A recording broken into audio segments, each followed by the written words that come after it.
مصر هبة النيل، وده أول كلام اتعلمناه في المدرسة واحنا عيال صغيرين.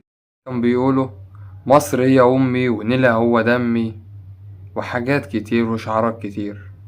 وفي مرة مدرس الدراسات رسم لنا خريطة، كان أول مرة نشوفها وأول مرة نشوف حاجة بالمنظر ده، خطوط بيعملها بالطول وبالعرض ومربع وجواها خط. بدأنا نسأل ايه ده؟ قال ده نهر النيل. طب وايه الجناب دي؟ قال دي الحدود. يعني معنى ذلك ان دي أرضنا وده وطننا، وده اللي كانوا بيعلموهولنا من البداية.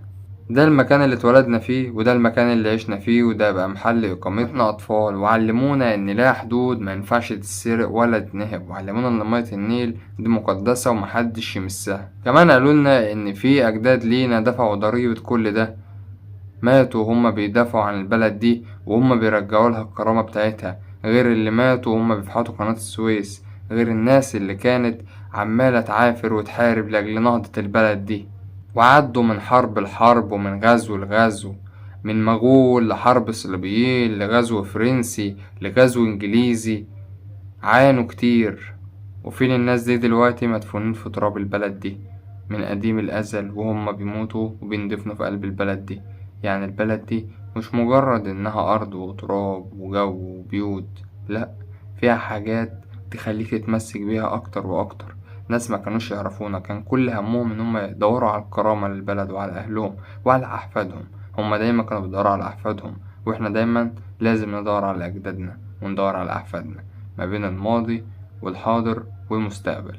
نهر النيل اللي موجود في مصر أكتر من 7000 سنة، أقدم حضارة في التاريخ هي الحضارة المصرية. يجي دولة عمرها من عمر جدي وعايزين يحبسوا مية النيل عننا؟ هل ده ينفع الكلام ده؟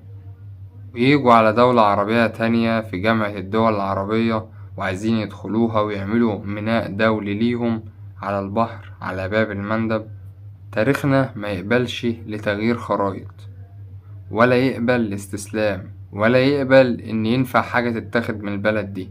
اولا لو اي حاجة مست تراب البلد دي هتلاقي شعبها قبل جيشها واقف على الجبهة.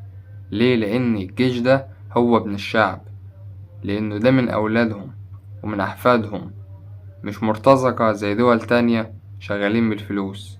الجيش اللي بيحمي البلد دي هو الشعب. وجود جيش مصر في الصومال دلوقتي أكبر دليل لأي حد إن جيش مصر من أقوى الجيوش في المنطقة. ولو كانت أثيوبيا تقدر تعمل حاجة مع الجيش المصري كانت تقدر تعمل في خلال اليومين اللي فاتوا للكتيبة أو الكتيبتين اللي موجودين في الصومال، لكن هم خافوا من بعد حصل الموقف ده.